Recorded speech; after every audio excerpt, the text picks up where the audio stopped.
Welcome to the News Hour. Two ceasefires are on shaky ground tonight. Iran says the U.S. has violated its truce after the U.S. carried out what it called self-defense strikes against Iranian missile launch sites and boats. And Israel is escalating its offensive against Hezbollah in Lebanon. Still, U.S. officials insist both ceasefires remain intact, and they await a response from Iran on the latest outlines of a deal to end the war.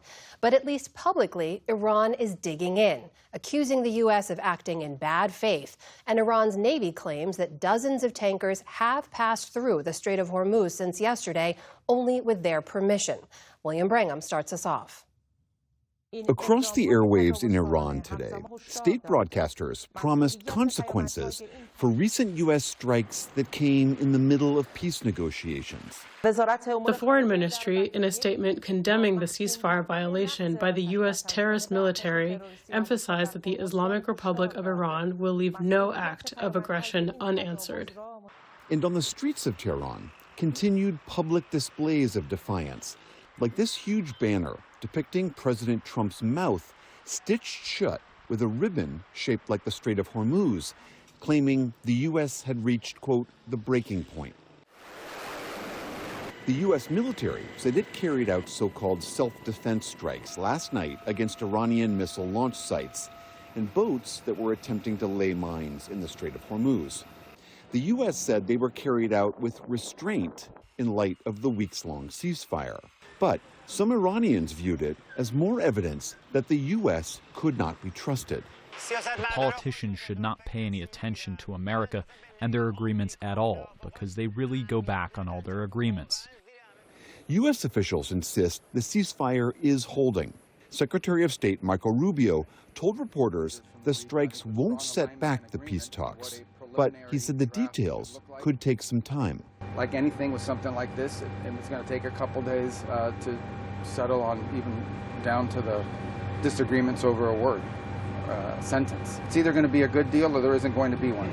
Both Iranian and U.S. officials have cited progress towards an initial deal that would lead to further negotiations, including on the fate of Iran's nuclear program.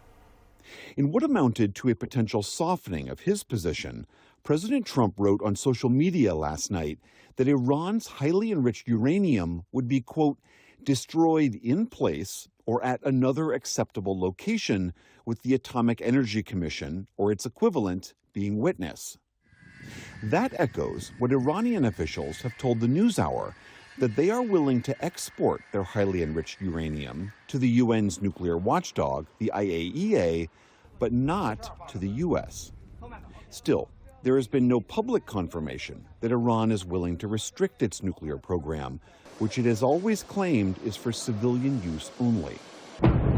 As part of the latest proposal, there would be an end to all fighting, including in Lebanon.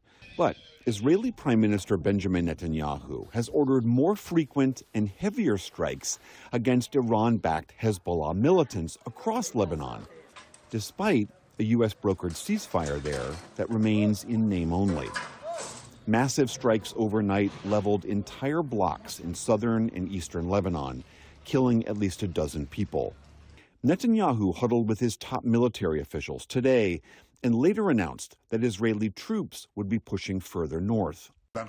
Under my direction, the IDF is operating with large forces on the ground and is seizing controlled areas.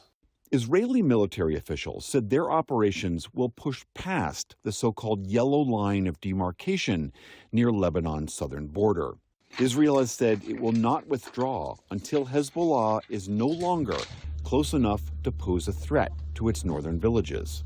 For the PBS News Hour, I'm William Brangham. Support journalism you trust. Support PBS News. Donate now, or even better, start a monthly contribution today.